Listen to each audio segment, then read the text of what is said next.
आज हमारे साथ एनएसयूआई के पूर्व राष्ट्रीय संयोजक कांग्रेसी नेता वे रजलानी के सरपंच पारस गुजर है। इनसे पूछेंगे कि 2024 के लोकसभा चुनाव को लेकर किस तरीके से आपके इंडिया अलायंस ने शानदार प्रदर्शन किया और राजस्थान में ये रिजल्ट लेकर आए, इस पर आपकी क्या राय रहेगी? कैसा आपका माहौल था, किस तरीके से आपके नेताओं ने, क्योंकि यहाँ राजस्थान के साथ ही पूरे भारत में 100 से अधिक रैलियां सचिन पायलट ने भी की, इसको लेकर आपकी क्या राय रहेगी? देखिए किशोर जी, मैं आपके माध्यम से जो भी आपके श्रोता सुन रहे हैं, जो दर्शक देख रहे हैं, उनको यही बताना चाहूँगा कि इस देश के अंदर जिस प्रकार से लोकतंत्र जो हमारी व्यवस्था है उसको कमजोर करने का, संविधान को बदलने का जो बीजेपी ने एक मन बना लिया था, 400 पार की झूठी एक प्रोपेगेंडा चलाया गया। ऐसी स्थिति के अंदर देश का नौजवान, किसान, महिलाएं, बच्चे सब ने एक अपना मूड चेंज किया कि क्यों ना जो 10 साल से सत्ता में बैठी हुई सरकार है, जो कुछ कर नहीं रही, उसके विरुद्ध में वोट डाला जाए। और इंडिया अलायंस जो हुआ, सभी पार्टियां एक मंच पर आई और सबने ये तय किया कि अग्निवीर जैसी जो झूठी योजनाएं लेकर के आए हैं, देश के अंदर दिन प्रतिदिन बेरोजगारी बढ़ रही है, महंगाई बढ़ रही है, इस पर लगाम कैसे कसी जाए, उसके लिए इंडिया गठबंधन को लोगों ने वोट दिया। यहाँ देखने को मिला कि जो युवा नेताओं के रूप में चर्चित है, जिसमें एक तो अनिल चोपड़ा थे और एक राजकुमार जो बांसवाड़ा लोगों उसने शानदार सफलताएं हासिल की। जो एक नौकरी की तैयारी कर रहे थे, उन्होंने आके एमएलए का चुनाव लड़ लिया, गरीब परिवार से थे, 2 बार वो एमएलए बन गया और अब एमपी भी बन गया। उसके बाद क्या उनसे युवाओं को क्या सीख लेनी चाहिए कि किस तरीके से वो संघर्ष करे ताकि वो अब राजनीति में आगे बढ़े और इस तरीके अपना भविष्य राजनीति में सफल कर सके? देखिए, पहली बात तो ये कि राजकुमार जी ने जो जनसेवा के माध्यम से एक छवि बनाई है, उसी का नतीजा है कि वहाँ से वो 2 बार एमएलए और अब एमपी बन गए। मैं उनको बधाई देना चाहूँगा। और साथ ही साथ अनिल चोपड़ा जो चुनाव हारे हैं, वो पूरा का पूरा सरकार का षड्यंत्र था। सरकार ने साजिशन एक युवा नेता को, किसान के बेटे को रोकने के लिए जो षड्यंत्र रचा, उसमें सरकार कहीं न कहीं औंधे मुंह गिर रही है और सरकार की हर जगह आलोचना हो रही है कि इस प्रकार से किसान के बेटे को, नौजवान नेता को हराने के लिए सरकार को इस तरह का प्रोपेगेंडा अपनाने की आवश्यकता नहीं थी। बाड़मेर में आपने देखा कि किस तरीके से उमेदवार बेनीवाल के साथ हरीश चौधरी जुटे और हेमाराम को मार्गदर्शक बनाकर उनके मार्गदर्शन में चुनाव लड़ा। उससे बाड़मेर में उनको बड़ी सफलताएं मिली और हरीश चौधरी केंद्र के नेतृत्व में भी अपनी मजबूत पकड़ बनाई।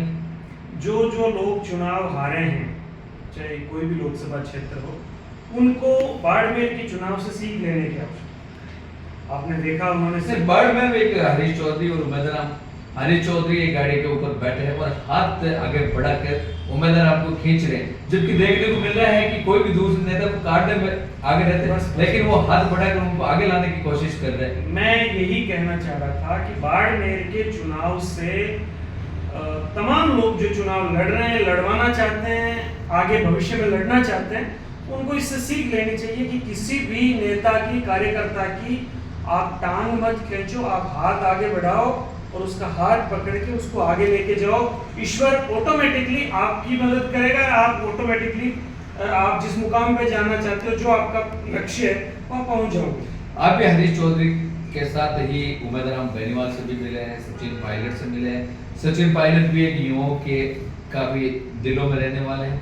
ऐसे में आपको लगता है कि नेताओं से आपको कुछ राजनीतिक सीख है, क्योंकि आप भी युवा हो और आपने भी कम उम्र में सबसे पहले सरपंच का चुनाव लड़ा?